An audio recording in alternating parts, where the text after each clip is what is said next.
करते हैं आप सब अच्छे होंगे, आपकी तैयारी भी बहुत अच्छी चल रही होगी।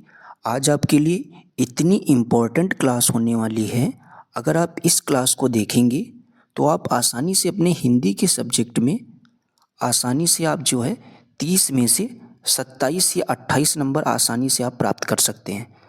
आप लोग हिंदी में जानते हैं आपके 15 नंबर का पैसेज आता है, तो ये वाले 15 नंबर में से आप आसानी से सब लोग, चाहे जितना भी कोई ख़राब स्टूडेंट हो, आसानी से 12 से 13 नंबर ला सकता है।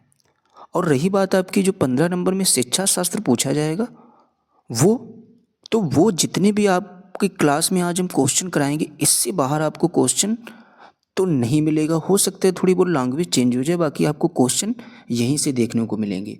तो क्लास को आप लास्ट तक देखिए। और एक चीज़ याद रखना, आपको सीटेट पास करने के लिए कोई भी अपने 2 विषय अच्छे से कवर करना है, ताकि उनमें आप 50 का आंकड़ा आसानी से छू सको, तभी आप पेपर बहुत ही आसानी से अपना क्लियर कर सकते हो। तो चलिए देखते हैं पहला क्वेश्चन आपका क्या कहता है। और क्वेश्चन थोड़ा सा फास्ट कराएंगे, क्योंकि ये आपकी एक समझ लीजिए प्रैक्टिस हो रही है एग्जाम के पहले। तो पहले देखते हैं पहला क्वेश्चन, और सारे क्वेश्चन आपके प्रीवियस ईयर वाले हैं, जिनके पूछे जाने की संभावना लगभग पेपर में है। तो देखते हैं, किसी टॉपिक पर मानस मंथन करने के बाद भी एक बालिका अपने आप से अनुच्छेद नहीं लिख पा रही है, हालांकि वयस्क या सहपाठी के मार्गदर्शन में लिख लेती है। इस प्रकार के मार्गदर्शन को क्या कहते हैं? मदद, सहपाठी शिक्षण, टीम शिक्षण या सहपाठी परामर्श। तो एक चीज़ आपको याद रखनी है, इससे संबंधित आपके पेपर में हर बार एक क्वेश्चन आता है, एस्केप होल्डिंग या मदद का। हर बार एक क्वेश्चन पूछा जाता है, आप चाहे जितने सेट उठा लेना है। तो आपको बस इतना याद रखना है, जब किसी भी प्रकार से किसी भी बच्चे को कोई सहायता प्रदान की जा रही होगी, तो वहाँ पर इसको जो है हम लोग मदद अगर लिखा आ जाता है पेपर में तो ज़्यादा अच्छी बात है। या तो आपको याद रखना एस्केप होल्डिंग, कोई भी काम अगर बच्चा नहीं कर पा रहा है, उसको थोड़ी सी सहायता प्रदान करना ताकि वो कर सके, तो इस चीज़ को हम लोग क्या कहते हैं? Escape folding. आगे देखते हैं 107 नंबर क्वेश्चन आपका क्या कहता है। यह अधिगम का एक प्रकार है जिसमें बच्चे को उच्च स्तरीय मानसिक प्रक्रियाओं जैसे बुद्धि या तर्क करना आदि का प्रयोग करना होता है। तो एक चीज़ याद रखना, जब बात होगी बुद्धि या तर्क करना, जब बुद्धि और तर्क करने की बात होगी तो किस में होती है? मौखिक अधिगम में, अवधारणा अधिगम में, या गद्यात्मक कौशल अधिगम में, या संरचना अधिगम में। तो आपको याद रखना है, बुद्धि एवं तर्क की जब कभी भी बात होगी तो ये हमारी किस अधिगम में होती है? हिंदी में अवधारणा अधिगम में। इम्पॉर्टेंट क्वेश्चन, आप जरूर इसको तैयार कर लीजिए, 2-3 बार आपके एग्जाम में आया हुआ है। आगे देखते हैं 108 नंबर क्वेश्चन आपका क्या कहता है। एक अध्यापक होने के नाते आप एक बच्चे को उसके कुल भाषा प्रयोग के लिए प्रशंसा करते हैं, यद्यपि उसने कुछ शब्दों की वर्तनी गलत लिखी है। आप कक्षा में किस उपागम का प्रयोग कर रहे हैं? तो पहला ऑप्शन है समग्र भाषा उपागम, या संप्रेषणात्मक उपागम, या रचनावादी, या संरचनात्मक।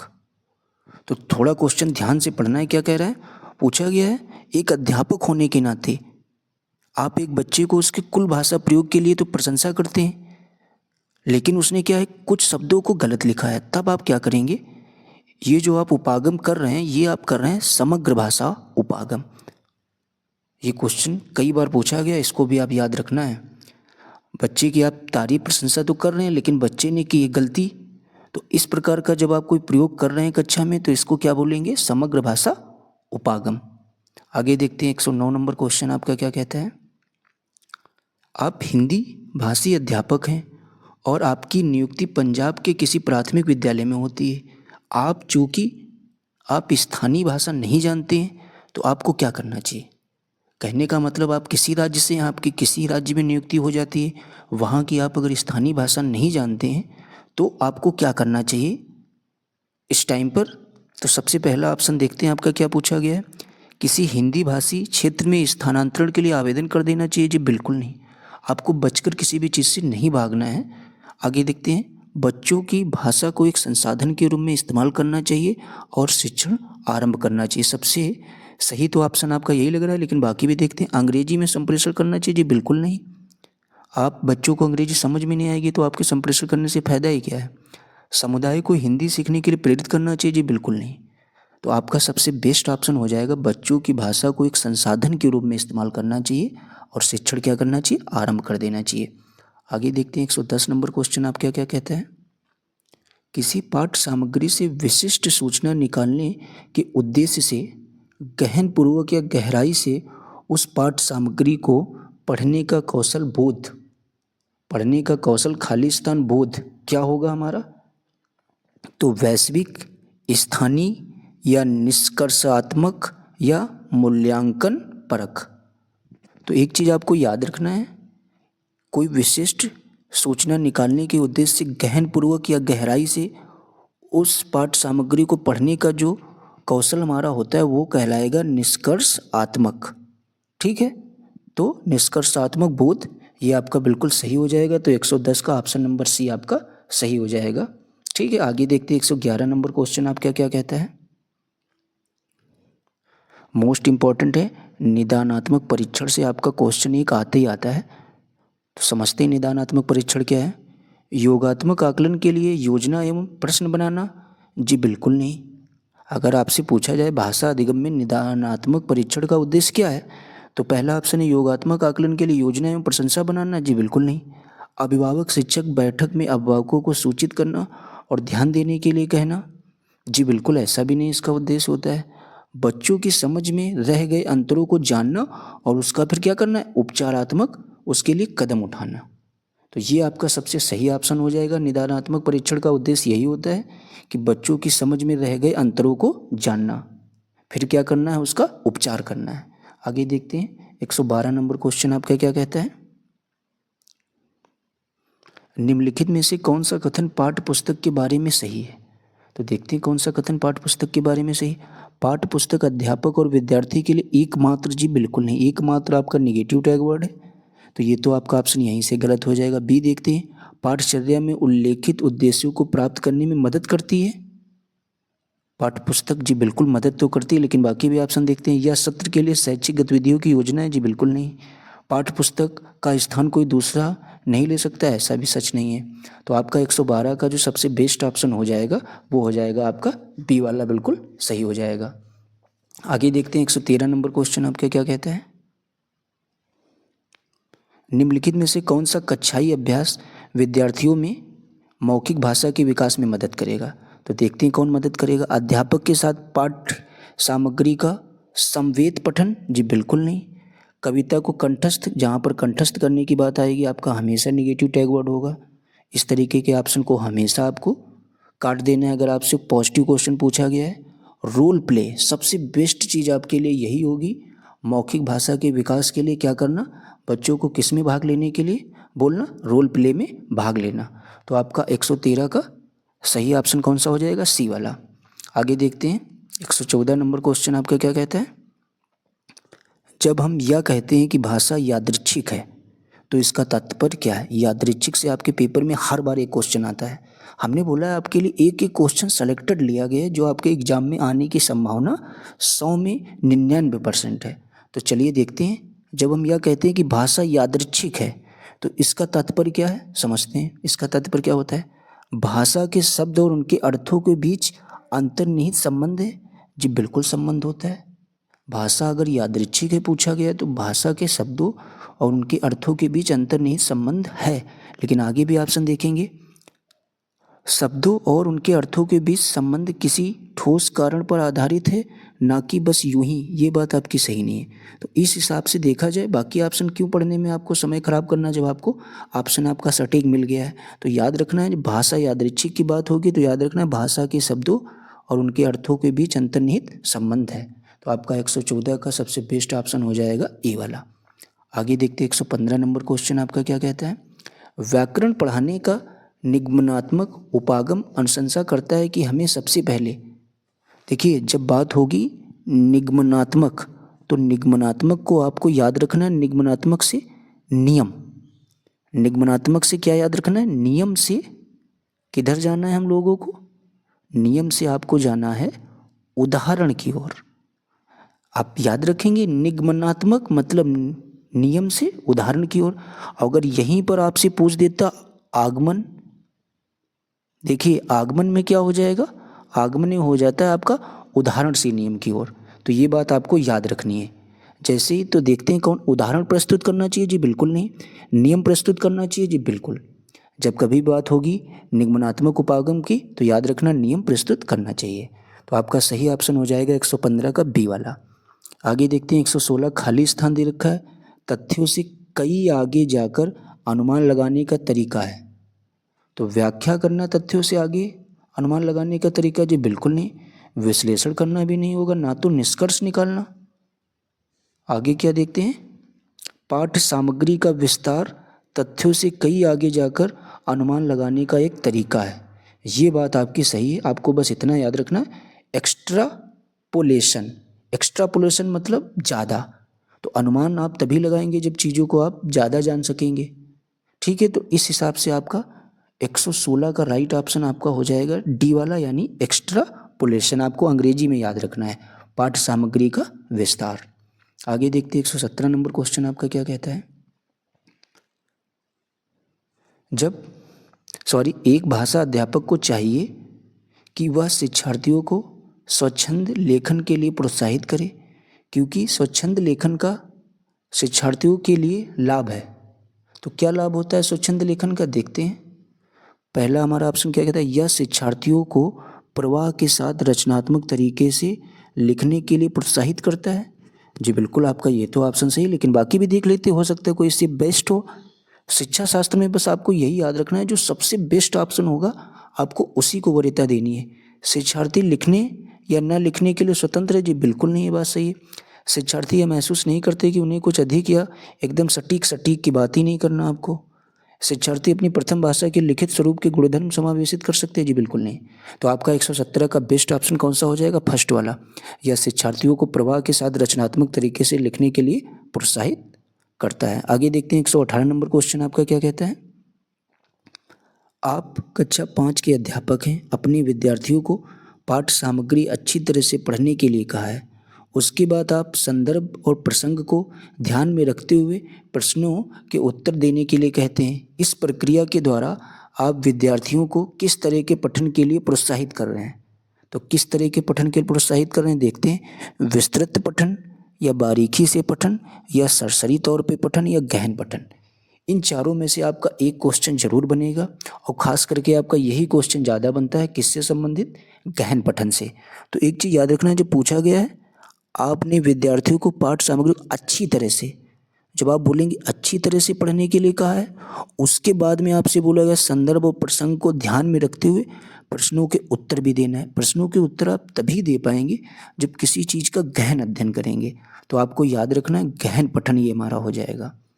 तो 118 का आपका सही ऑप्शन कौन सा हो जाएगा, डी वाला, यानी गहन पठन। आगे देखते हैं 119 नंबर क्वेश्चन। देखिए, आपको नंबर के सीक्वेंस थोड़ा बहुत इधर उधर मिलेंगे, आपको इतना ध्यान नहीं देना, आपको खाली क्वेश्चन और आंसर पर आपको ध्यान देना है, ठीक है।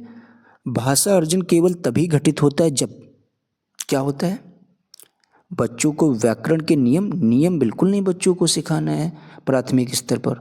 बच्चों को अनुवाद भी नहीं कराने हैं। बच्चों को पठन के अवसर दिए जाएं, जी बिल्कुल नहीं। बच्चों को भाषा का परिवेश दिया जाए, सबसे बेस्ट आपका हो जाएगा भाषा अर्जन के लिए, बच्चों को भाषा का परिवेश दिया जाए। तो 119 का आपका सही ऑप्शन हो जाएगा डी नंबर, बिल्कुल राइट हो जाएगा। आगे देखते हैं 120 नंबर आपका क्वेश्चन क्या कहता है।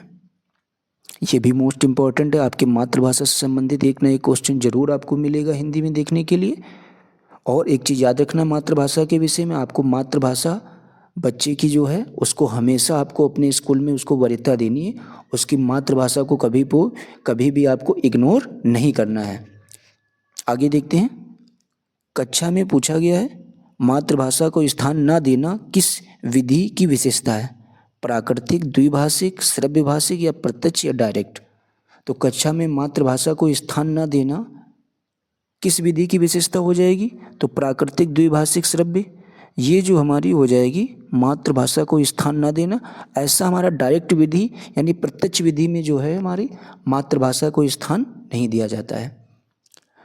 तो इस हिसाब से आपका 120 का राइट ऑप्शन क्या हो जाएगा, डी वाला बिल्कुल सही हो जाएगा। आगे नंबर 107 देखते हैं आपका क्या कहता है। निम्नलिखित में से कौन सा प्राथमिक स्तर पर पुस्तकालय के प्रयोग के बारे में सही नहीं है।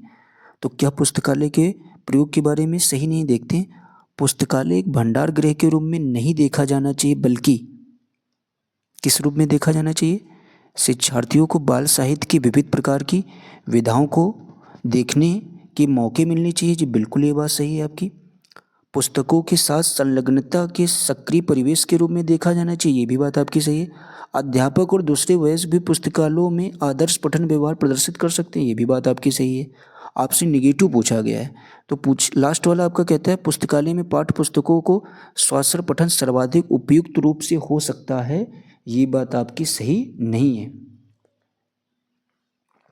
किंतु जो है पुस्तकालय में स्वाश्रय पठन जो है वो अधिक महत्वपूर्ण नहीं है, ये बात आपको याद रखनी है। तो नेगेटिव पूछा गया है, तो इसका ऑप्शन भी आपका यही सही हो जाएगा। तो 107। ये देखते हैं क्वेश्चन नंबर 108 क्या कहता है? साक्षरता अर्जित करने के लिए किसमें निपुणता होनी चाहिए? तो देखते हैं किसमें निपुणता होनी चाहिए। ध्वन्यात्मक जागरूकता और प्रवाह में, दृश्य शब्दावली और प्रतिमान की पहचान में, या डिकोडिंग और भाषा अवबोधन में, या सटीकता और ध्वन्यात्मक बोध में।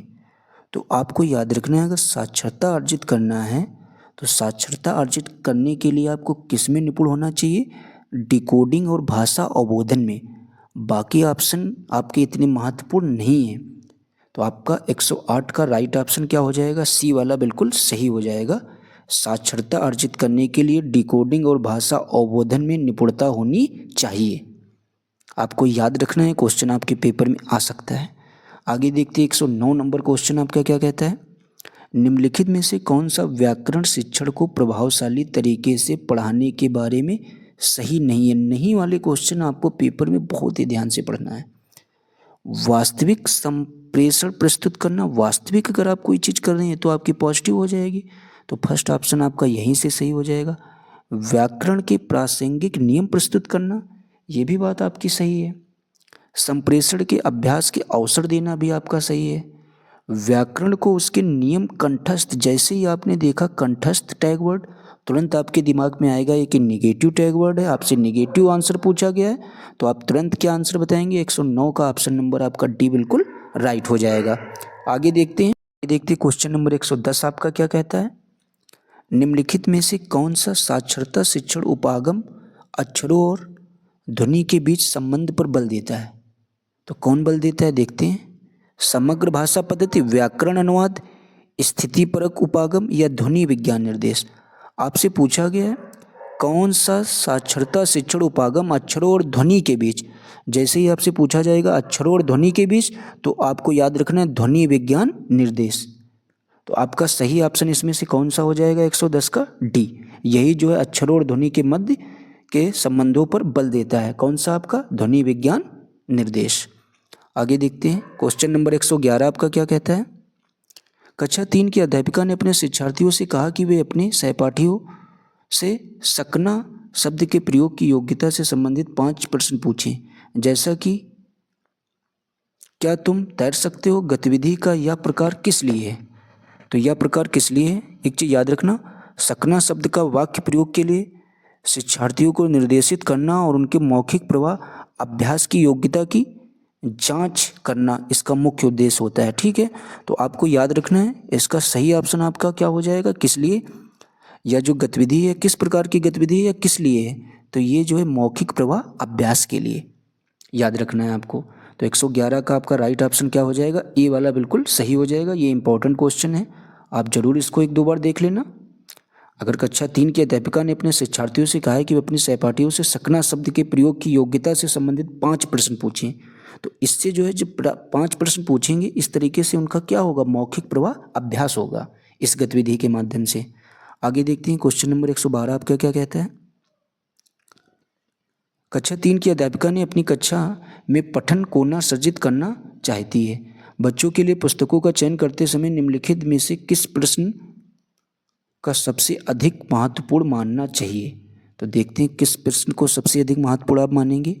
क्या इन पुस्तकों के लेखक जाने माने हैं? बाल साहित्य के माननीय लेखक हैं? क्या पुस्तकें कक्षा के अधिकांश विद्यार्थियों को स्वतंत्र पठन स्तर के अनुसार लिखी गई हैं? ऐसा तो बिल्कुल नहीं है। क्या पुस्तकें तीसरी कक्षा की पठन पाठचर्या के लक्ष्य को संबोधित करने में मदद करेंगी? ये भी बात आपकी सही नहीं है। क्या वे पुस्तकें एक से अधिक निर्देशात्मक प्रसंग में प्रयोग के लिए उपयुक्त हैं? ऐसा भी सही नहीं है। तो आपसे पूछा गया प्रश्न का सबसे अधिक महत्वपूर्ण मानना चाहिए, किसमें मानना चाहिए? क्या इन पुस्तकों के लेखक जाने माने हैं या बाल साहित्य के माननीय लेखक हैं? तो आपका 112 का राइट ऑप्शन क्या हो जाएगा? फर्स्ट वाला बिल्कुल सही हो जाएगा। आगे देखते हैं 113 नंबर आपका क्वेश्चन क्या कहता है। कौन सा उपागम विधि शिक्षार्थियों की जीवन की वास्तविक परिस्थितियों में भाषा प्रयोग के मुख्य लक्ष्य से संबंधित है? इंपॉर्टेंट क्वेश्चन है। पूछा गया कौन सा उपागम या विधि शिक्षार्थियों की जीवन की वास्तविक परिस्थितियों में भाषा प्रयोग के मुख्य लक्ष्य से संबंधित है? प्राकृतिक उपागम, संप्रेषणात्मक उपागम, प्रत्यक्ष विधि या श्रव्य भाषिक विधि? तो आपको याद रखना है जीवन की वास्तविक परिस्थितियों में भाषा प्रयोग के मुख्य लक्ष्य से जो हमारी संबंधित है वो हमारी है संप्रेषणात्मक उपागम। तो आपका 113 का राइट ऑप्शन कौन सा हो जाएगा? बी वाला सही हो जाएगा। जो जीवन की वास्तविक स्थितियों या परिस्थितियों से संबंधित है कौन सा उपागम? तो संप्रेषणात्मक उपागम। आगे देखते हैं 114 नंबर क्वेश्चन आपका क्या कहता है। एक अध्यापक ने शिक्षार्थियों को अपने सहपाठियों से अपनी अभ्यास पुस्तिकाओं की अदला बदली कर जांचने के लिए कहा है। इस कार्य का उद्देश्य क्या होगा? देखते हैं। विस्तृत पठन का अभ्यास करवाना, ऐसा तो उद्देश्य नहीं होगा। नई शब्दावली के प्रयोग का अभ्यास करवाना, ये भी बात आपकी सही नहीं है। संरचनाओं को नियंत्रित अभ्यास करवाना, नियंत्रित भी नहीं करवाना इसका उद्देश्य होगा। सहपाठी के काम की जांच के कौशल विकसित करना, ये बात आपकी बिल्कुल सटीक बैठती है और सही भी है। तो 114 का आपका सही ऑप्शन डी वाला बिल्कुल राइट हो जाएगा। आगे देखते हैं 115 नंबर क्वेश्चन क्या कहता है। बुनियादी चरण की अवस्था वाले बच्चे अधिगम में तब कहीं अधिक संलग्न होते हैं जब, यानी जो बुनियादी चरण की अवस्था वाले बच्चे हैं वो अधिगम में तब कहीं अधिक संलग्न होते हैं जब वे अध्यापक के पीछे पीछे शिशु गीत गाते हैं। ऐसी बात तो नहीं है। वे सभी इंद्रियों, देखो वे सभी इंद्रियों का प्रयोग करते हैं और अपने हाथों को सक्रिय, जैसे ही आपने सक्रिय वर्ड देखा, सक्रिय प्रयोग करते हैं। तो 100% आपका यही ऑप्शन यहाँ पर सही होगा। तो 115 का बी आपका बिल्कुल राइट हो जाएगा। बाकी ऑप्शन आप पढ़ने के लिए पढ़ सकते हैं, देख लेते हैं। वे अपनी कॉपी में अक्षरों को बार बार, जी बिल्कुल नहीं। मुख्य केंद्र केवल गत्यात्मक कौशलों के विकास पर होता है, जी बिल्कुल नहीं। केवल आ गया, ये भी आपका निगेटिव होता है। तो 115 का आपका सही ऑप्शन कौन सा हो जाएगा? बी वाला बिल्कुल सही हो जाएगा। आगे देखते हैं 116 नंबर क्वेश्चन क्या कहता है।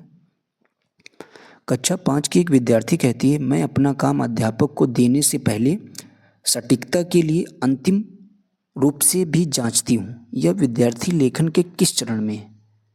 प्रारूपण पर है या पुनः प्रारूपण पर है या प्रूफ रीडिंग पर है या सहपाठी मूल्यांकन पर है?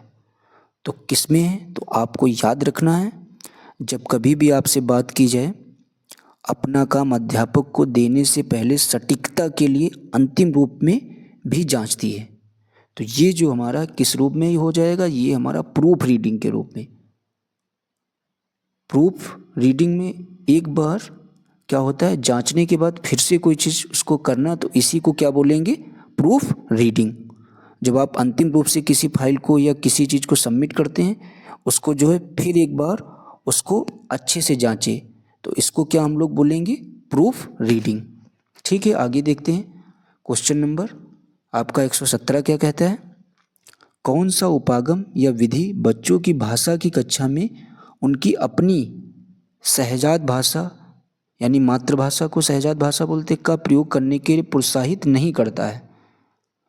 तो कौन प्रोत्साहित नहीं करता है? प्राकृतिक उपागम या संप्रेषणात्मक उपागम या श्रव्य भाषिक विधि या प्रत्यक्ष विधि?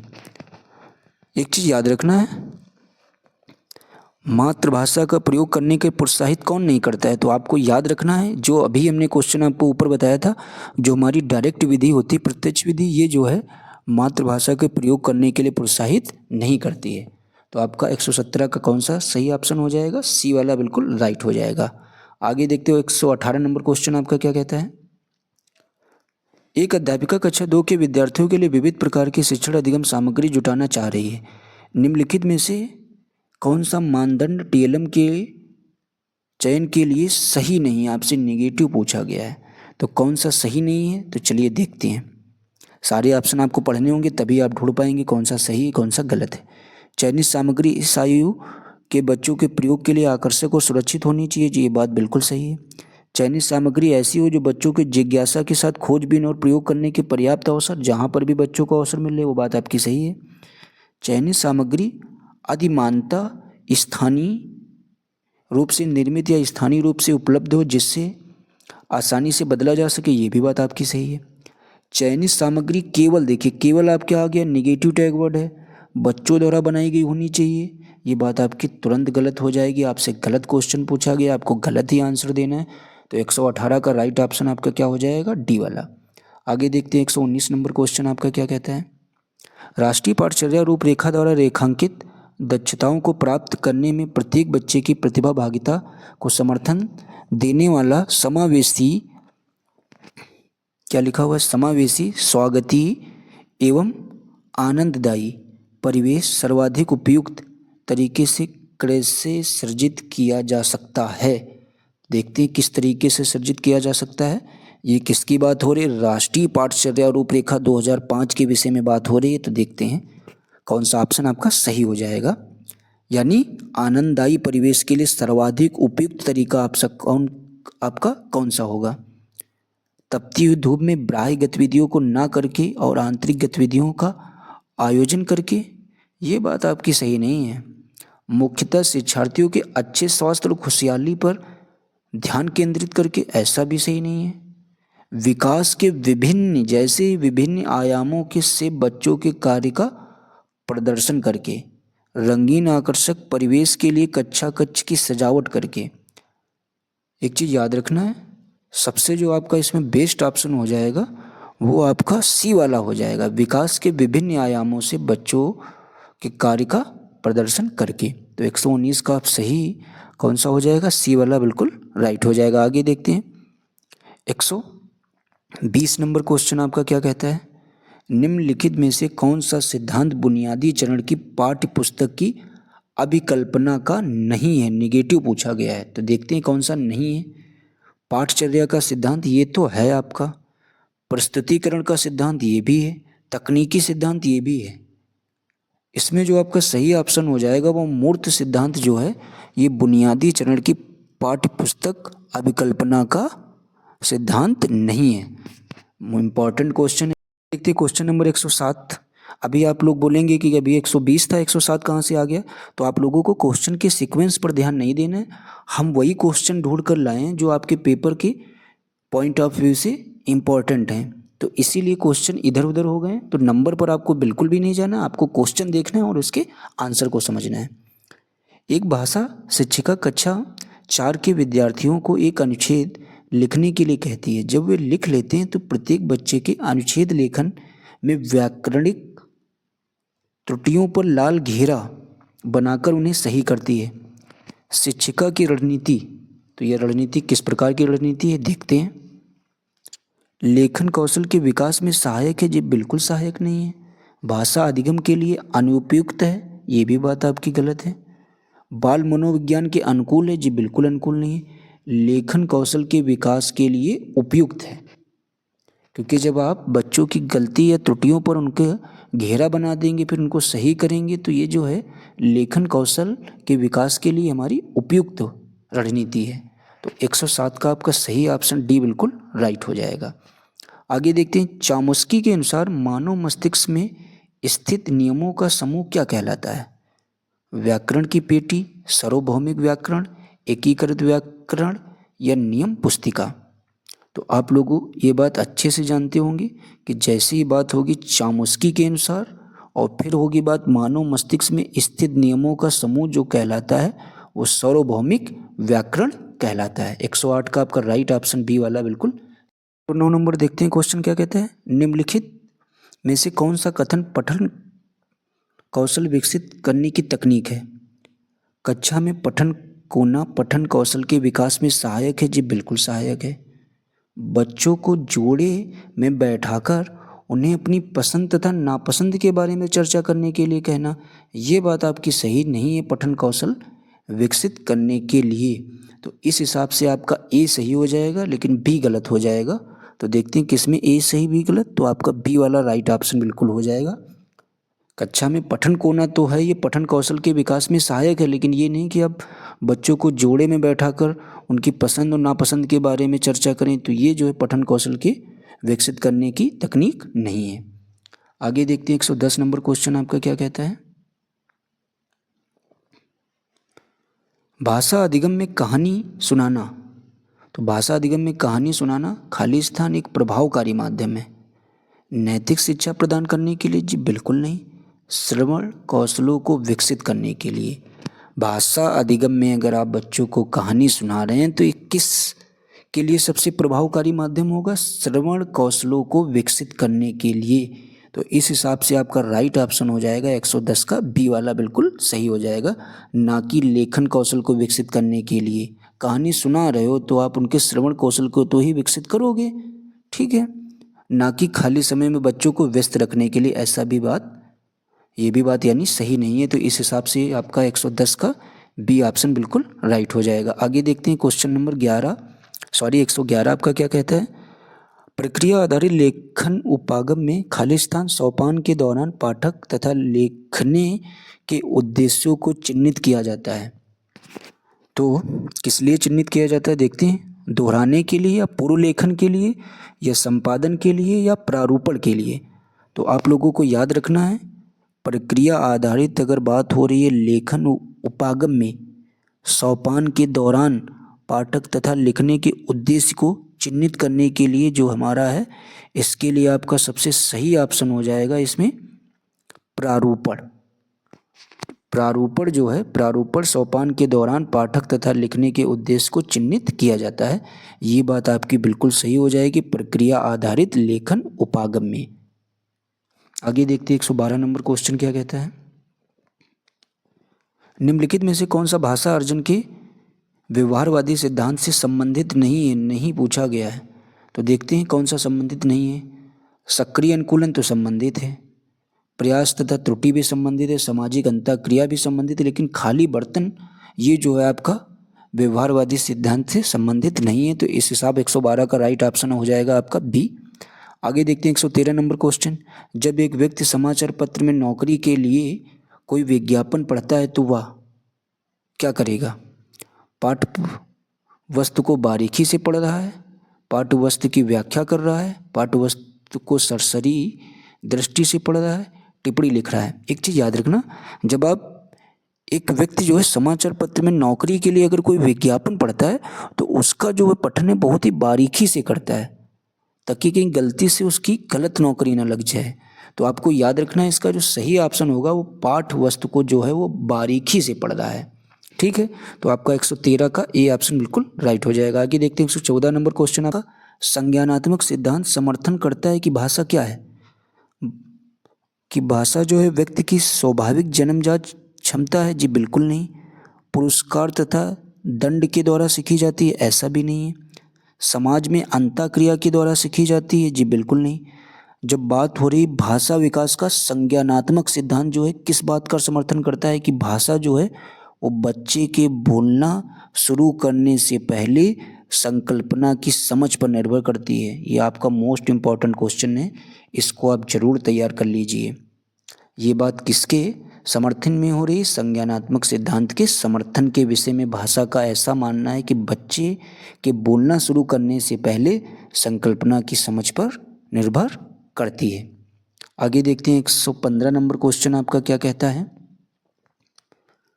स्वनिमिक जागरूकता संबंधित है। तो स्वनिमिक जागरूकता किससे संबंधित है? स्वनिमों तथा लेखा चित्रों में संबंध स्थापित करने की योग्यता से, या बोले गए शब्दों के स्वनियमकों को पहचानकर उनमें परिवर्तन करने की योग्यता से, या शब्दों को शुद्ध तथा धारा प्रवाह पढ़ने से, या सही वर्तनी के साथ लिखना। तो स्वनिमिक के विषय में आपका ऑप्शन नंबर बी जो है बिल्कुल राइट हो जाएगा। तो 115 का आपका आंसर नंबर कौन सा सही हो जाएगा? बी बिल्कुल राइट हो जाएगा। आगे देखते हैं क्वेश्चन नंबर 116 आपका क्या कहता है। 116 नंबर क्वेश्चन देखते हैं क्या कहता है। भाषा एक सामाजिक संकल्पना है, इसमें यह विचार सम्मिलित है कि भाषा सामाजिक अंतःक्रिया के द्वारा अर्जित की जाती है। ये बात आपकी बिल्कुल सही है। सामाजिक संकल्पना के विषय में जो है भाषा जो है सामाजिक अंतःक्रिया के द्वारा ही अर्जित की जाती है। विरासत में मिलती, जी बिल्कुल नहीं। अनुकूलन के द्वारा सीखी जाती है, ऐसा भी नहीं है। जन्मजात क्षमता है, जी बिल्कुल नहीं।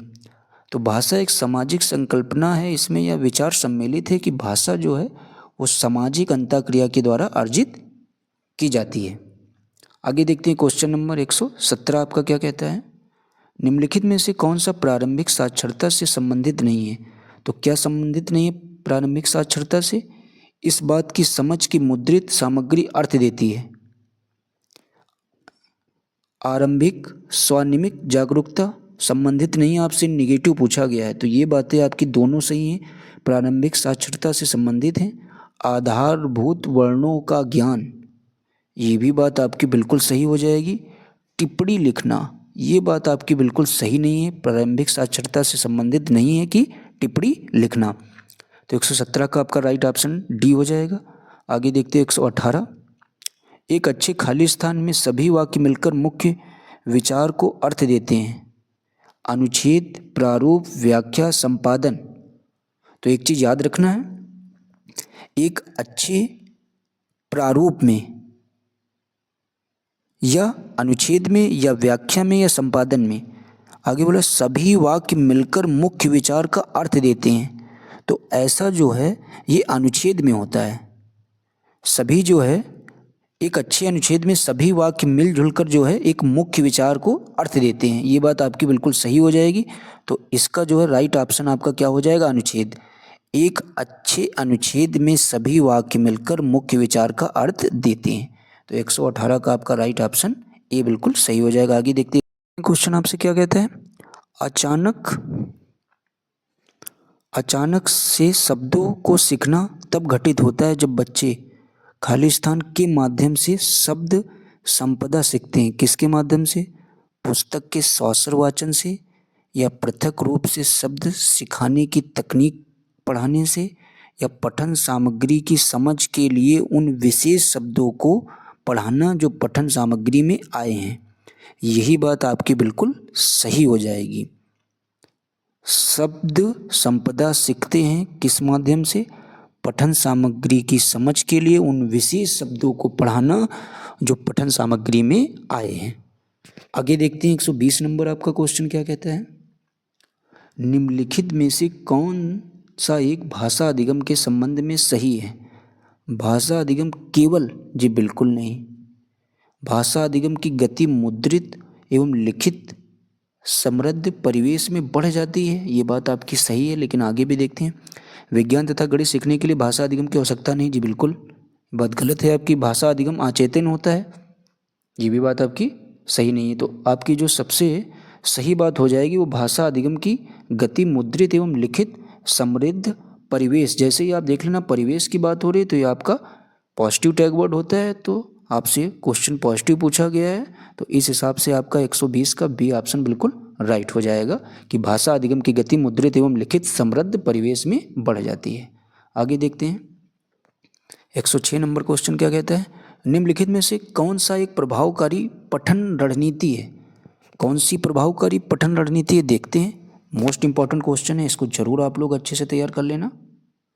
तो पठन सामग्री में वर्णों या शब्दों के अर्थ निकालना पढ़ना, जी बिल्कुल ये बात हो सकती है प्रभावकारी पठन रणनीति। लेकिन आगे भी देखते हैं। पठन अचेतन चिंतन प्रक्रिया है, जी बिल्कुल नहीं। पठन अपने साथियों के ज्ञान को पठन सामग्री के अर्थ की पुनर्रचना के लिए प्रयोग करना, ऐसा भी नहीं। पठन केवल शब्दों की ध्वनियों को जोड़ने की योग्यता, ऐसा भी नहीं। तो आपका सबसे बेस्ट ऑप्शन हो जाएगा पठन सामग्री में वर्णों या शब्दों के अर्थ निकालना और पढ़ना। यही जो है हमारी सबसे प्रभावकारी पठन रणनीति है। आगे देखते हैं।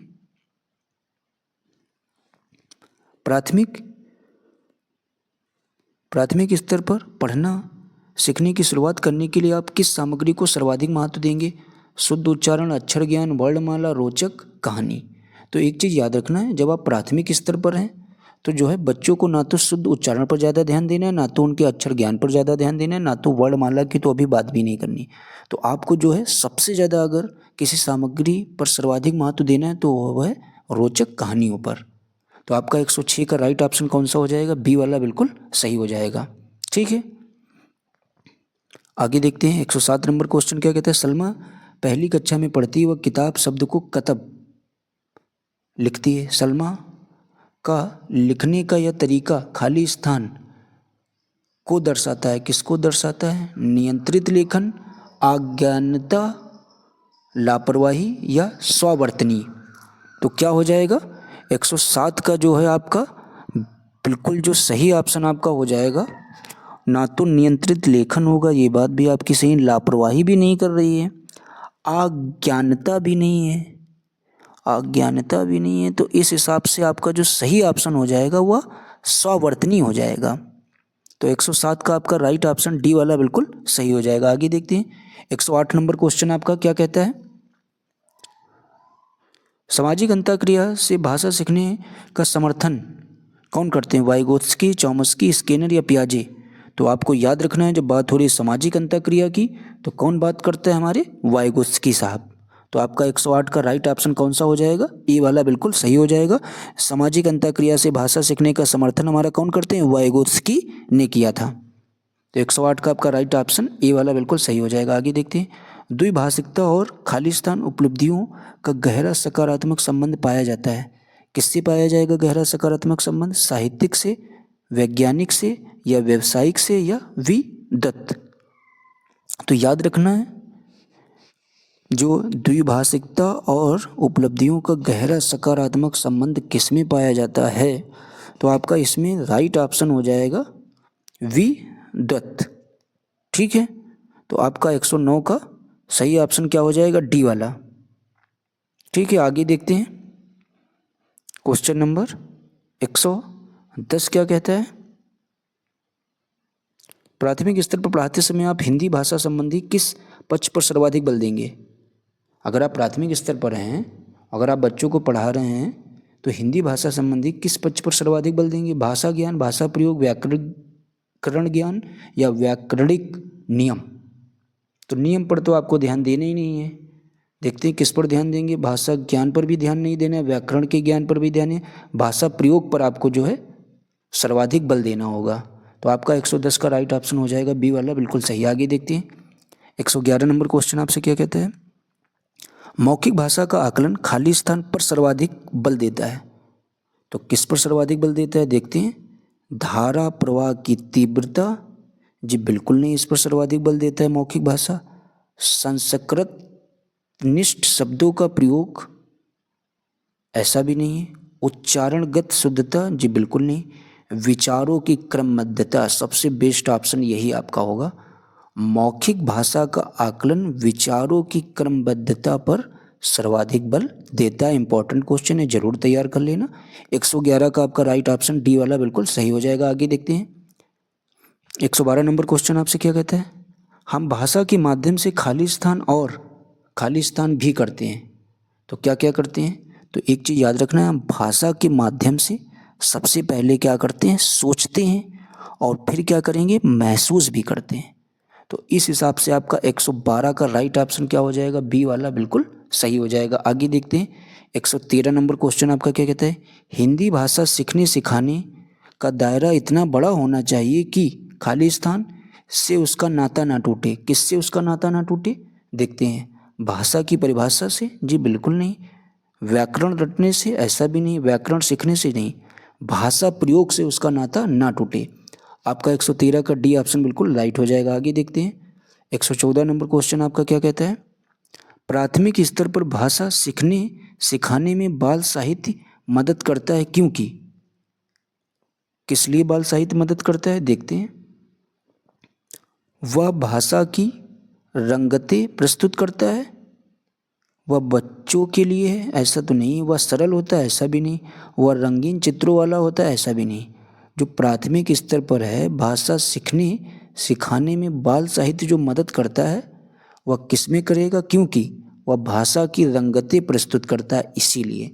तो आपका 114 का राइट ऑप्शन कौन सा हो जाएगा? ए वाला बिल्कुल सही हो जाएगा। आगे देखते हैं। 115 नंबर, कक्षा 1 में लिखना, वाक्य लिखने से, अक्षर लिखने से, शुरू से, चित्र बनाने से। तो कक्षा 1 में लिखना जो है हमारा किससे चालू होना चाहिए? तो चित्र बनाने से चालू होना चाहिए। तो आपका 115 का राइट ऑप्शन कौन सा हो जाएगा? डी वाला।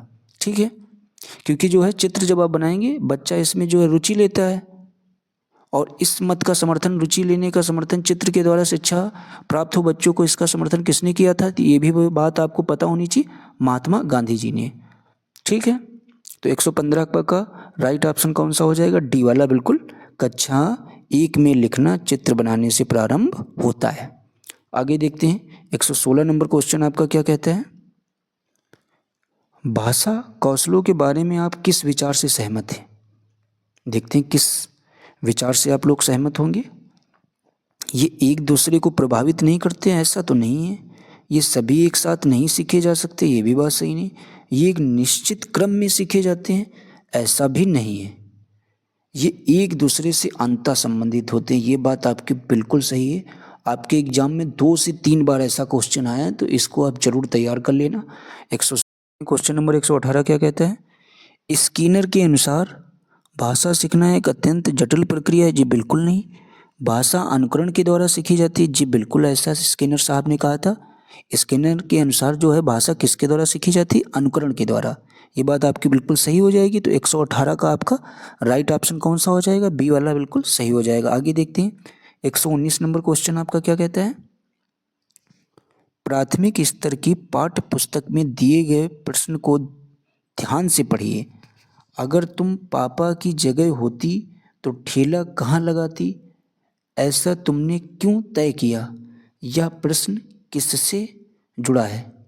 चिंतन क्षमता के विस्तार से, परिवार की जानकारी से, विभिन्न व्यवसाय से, या अनुभवों की अभिव्यक्ति से। तो आपको याद रखना यह प्रश्न जो हमारा है चिंतन क्षमता के विस्तार से जुड़ा हुआ है। देखते हैं जो आपकी आज की क्लास का लास्ट क्वेश्चन होने वाला है। हिंदी भाषा का आकलन करते समय आप किस बिंदु को सर्वाधिक महत्व देंगे? भाषा की संरचना, या व्याकरण समस्त भाषा, या सहज अभिव्यक्ति, या अलंकारिक भाषा? तो आपको याद रखना है हिंदी भाषा का जब आप आकलन करते समय जो है आप अगर किसी बिंदु को सर्वाधिक महत्व देंगे वो होगी आपकी सहज अभिव्यक्ति। तो आपको याद रखना है, ये आपके पेपर में 2 बार क्वेश्चन आया हुआ है, तो इसको जरूर याद रखना है। अगर आप हिंदी भाषा का आकलन कर रहे हैं तो उस समय आप किस बिंदु को सर्वाधिक महत्व देंगे? सहज अभिव्यक्ति को। तो इस हिसाब से आपका 120 का सही ऑप्शन सी वाला बिल्कुल सही हो जाएगा। उम्मीद करते हैं आपको ये हमारी क्लास पसंद आई होगी। इसमें जितने भी हमने लगभग 60 से 65 क्वेश्चन आपके लिए लिए, हमने क्वेश्चन गिने तो है नहीं, लेकिन फिर भी आपके क्वेश्चन 60 से 65 के बीच में हैं। और अगर आपने इतने भी क्वेश्चन पेपर से पहले देख लिए तो इस बात की गारंटी ले सकते हैं कि आपको यहीं से 7 से 8 क्वेश्चन इन्हीं कॉन्सेप्ट से जुड़े हुए आपको पेपर में देखने को मिलेंगे हिंदी के सब्जेक्ट में। तो इतनी मेहनत से हमने आपके लिए सारे क्वेश्चन ढूंढे हुए थे जो आपके एग्ज़ाम में हर बार पूछे जाते हैं। तो प्लीज़ आप लोग चैनल को सब्सक्राइब ज़रूर कर देना और इस क्लास को ज़्यादा से ज़्यादा लोगों में शेयर भी ज़रूर कर देना। Thanks for watching.